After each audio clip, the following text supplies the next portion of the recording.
নমস্কার, আমি সূর্যা আর আপনারা দেখছেন কলকাতা ফুড টিভি।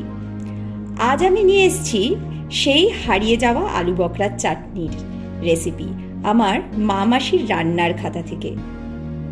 প্রথমেই আলু বখরাগুলোকে 4-5 ঘন্টা ভিজিয়ে রাখতে হবে, আর তার সাথে লাগবে কিশমিশ, কাজু বাদাম, আমসত্ত্ব, খেজুর। সবগুলোকেই জলে ভালো করে ধুয়ে পিস পিস করে কেটে নিতে হবে।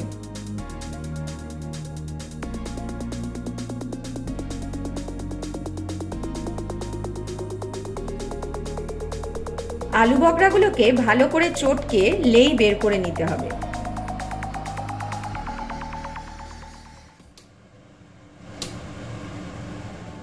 কড়াইয়ে অল্প তেল, 5 ফোড়ন, শুকনো লঙ্কা দিয়ে দিতে হবে।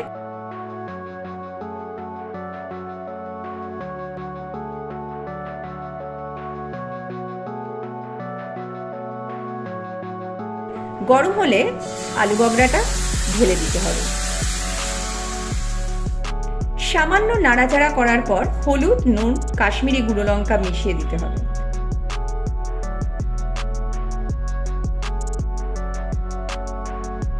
লঙ্কাটা না দিলে রংটা সুন্দর হবে না।